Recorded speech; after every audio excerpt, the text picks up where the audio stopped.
ආරම්භක විද්‍යාව 11 ශ්‍රේණියේ වැදගත්ම ඒකකය ආලෝකය.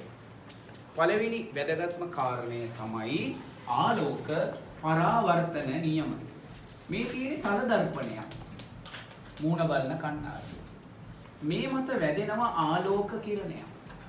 මේ එන ආලෝක කිරණය පතන කිරණය. පතන ලක්ෂය පරාවර්තන කිරණය. පතන කිරණය පතන ලක්ෂය පරාවර්තන කිරණය.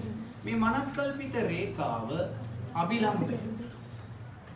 දැන් බලන්න පතන කිරණයක් පරාවර්තන කිරණයක් පතන ලක්ෂය අභිලම්බය එකම තලයක පිහිටයි. ආලෝක පරාවර්තන පළවෙනි නියමය. පළවෙනි නියමය කියන්නේ පතන කිරණයක් පතන ලක්ෂය අභිලම්බය එකම තලයක පිහිටයි. දෙවන නියමය පතන කිරණේ අභිලම්බය අතර කෝණය පතන කෝණය. පරාවර්තන කිරණ අභිලම්බය අතර කෝණය පරාවර්තන කෝණය. පතන කෝණය සමානයි. ඒක දෙවනි නියමය. පතන කෝණය හැම විටම සමාන වෙනවා. ඒක එකයි. මේක ආලෝක පරාවර්තන නියම. ඊළඟට මෙන්න තියෙනවා වර්තනය. මේක වීදුරු. මේක වාතය.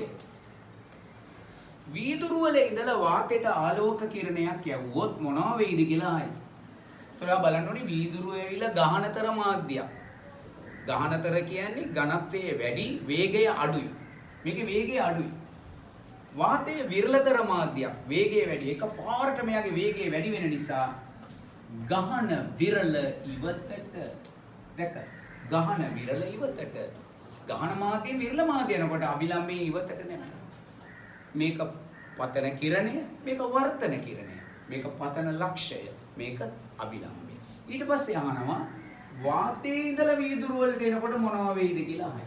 වාතයේ සිට වීදුරු වලට. මේක අපි හිතමු වාතය කියලා. මේක වාතය. හොඳට අහගන්න වාතය. මේක වීදුරු. මේක අනිත් පැත්ත.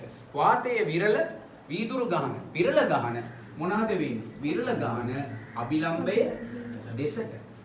මේකෙන් O level එන එක දැන් කියනවා.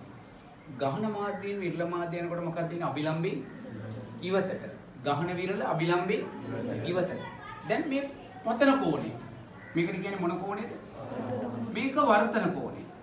පතන කෝණය විශාල කරනකොට වර්තන කෝණයක් විශාල වෙනවා.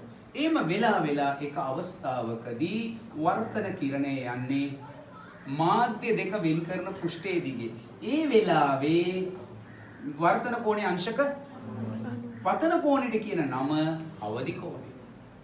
වර්තන කෝණයේ අංශක 90 නම් පතන කෝණයට කියන නම අවදි කෝණය. ඒ වෙලාවේ මාධ්‍ය දෙක වෙන් කරන පෘෂ්ඨයේ දිගේ යනවා. ඊළඟ වටිනාම රාස පතන කෝණය අවදි කෝණයට වඩා විශාල කරනවා.